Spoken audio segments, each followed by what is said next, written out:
Rivalries renewed as the Heat host the Celtics. And I don't do this to score 40 points. I play the way that I play to win. And the Cats host the Lightning. Dueling protests over Roe vs. Wade. They frankly lied to us to get appointed to this court. The latest from our DC bureau. Plus, words of comfort. It's simple and straightforward. Terrorism. From President Biden to families of the shooting victims in Buffalo. These stories and more coming up on Newsbreak. Hello, South Florida. I'm Anya Joseph. I'm Michelle Morris. Today is Wednesday, May 18th, 2022. Live from the South Florida Media Network's Biscayne-based studios in North Miami, this is SFMN Newsbreak. A white-hot start to the Eastern Conference Finals for your Miami Heat. Jimmy Butler taking over in the second half of Game 1. The Miami Heat overpowered the Boston Celtics in Game 1 for the Eastern Conference Finals. Last night, the white-hot Heat put the game away after halftime, demonstrating resilience. Butler shows his high level of competition by dropping 41 points. The humble forward says he does this to win and not to showboat. I know what I'm capable of, and I don't do this to score 40 points. I play the way that I play to win, by all means necessary, and it just so happened that I scored 40. But if I score 40 and lose, I'm going to be really pissed off.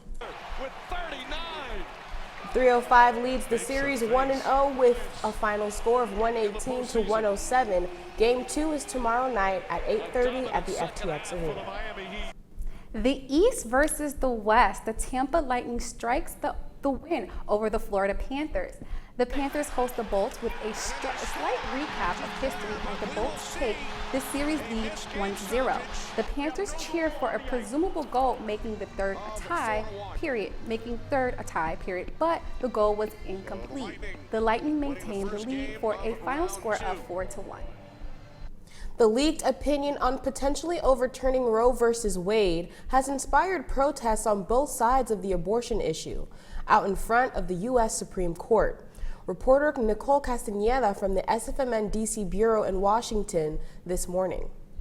In the past few days, people have gathered here to give their opinion about Roe v. Wade. Some against, some in favor.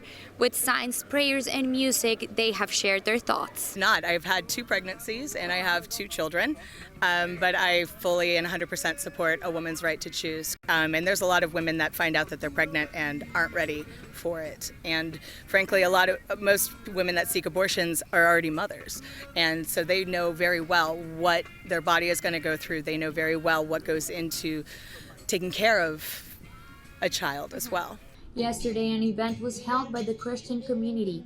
They had a 2-hour space in which they preached God to guide the judges in their decision, and as they claimed to reverse the curse. So we're in front of the Supreme Court, standing up for life, and as Christian believers saying we believe that God has made man in his image and that life is valuable. Meanwhile, this event was hosted. Some people of the pro-life community arrived wearing black and with their faces covered. Even though there were some encounters from both communities, the rally didn't become violent. There is a big concern within a lot of people about the credibility of the system, not only because there was a leak, but because they claim that this law shouldn't be overturned since it was established 50 years ago. They frankly lied to us to get appointed to this court. It really damages the credibility of this court. Of the 50 states, 26 have declared they would make abortion illegal.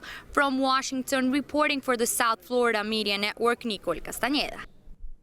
Purchase on pause. Elon Musk needs questions answered before he can purchase Twitter.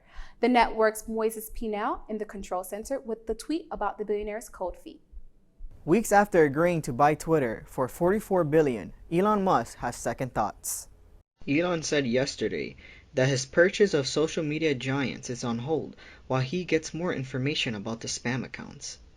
Twitter denies these claims, saying that less than 5% of daily users are legitimate, later posting from Twitter that he is still committed to purchasing the platform. On April 14, Musk shared his plans for the platform. My strong intuitive sense is that having a public platform that is maximally trusted and broadly inclusive is extremely important to the future of civilization. Investors in Twitter should ready themselves for a total crash if Elon Musk abandons buying Twitter.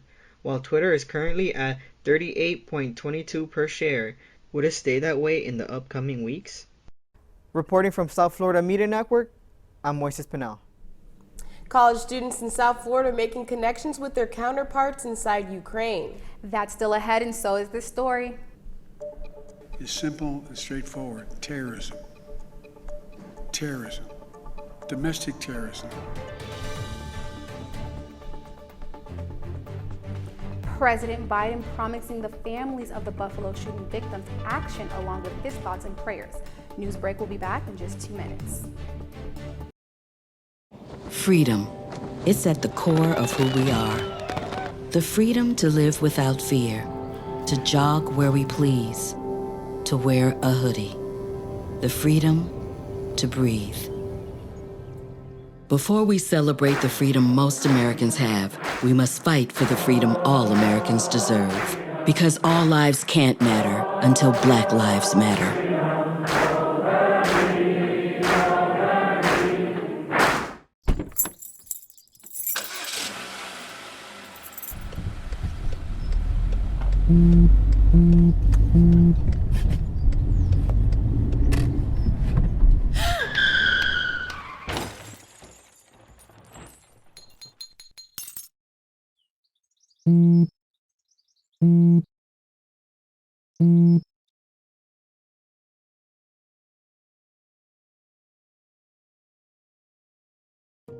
Radcliffe Art and Design Incubator is the velocity accompanying the fellow's rudder, as in a boat.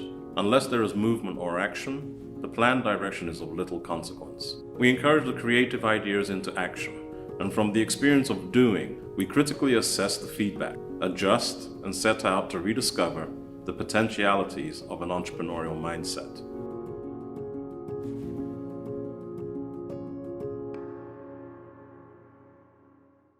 STEM is precise, no margin for error. Dare to forget that. Dare to have fun with it. Get weird with it. Dare to send those old STEM theories flying past the neighbor's house into outer space.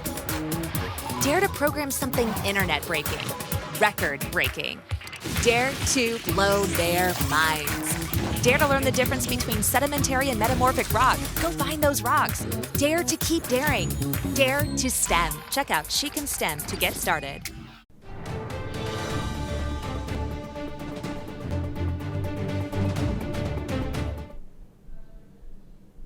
As the sun set over Buffalo, a vigil for the victims of the mass murder attack at a grocery store. Today, new details in the deadly grocery shooting emerge after the President and First Lady visited the memorial and spoke to families. Officials said yesterday that the accused shooter planned the attack for months. He visited the city with plans to target nearby stores. What happened here is simple and straightforward. Terrorism. Terrorism. Domestic terrorism. After the suspect revealed his plans to teachers, investigators said he was sent to the hospital for mental evaluation, then let go, stating it was a lie to get out of class. Lawmakers this morning are working on getting billions of dollars to help Ukraine defend itself against Russia. The Senate is expected to pass a Ukraine aid package tomorrow. It's valued at an expected $40 billion. Meanwhile, in South Florida, students at FIU took part in a global roundtable with National University in Lviv, Ukraine. Greetings to all of you and Slava Ukraini, glory to Ukraine. I think this greeting has become the most important for us, not for only Ukrainians, but to the people of all over the world. And the most, and even more important, is response to this greeting. Glory to our heroes. The purpose of yesterday's virtual roundtable was to discuss the Russian invasion of Ukraine. That's all the time we have for Newsbreak. I'm Michelle Morris. I'm Anya Joseph. Get more news anytime at sfmn.fiu.edu.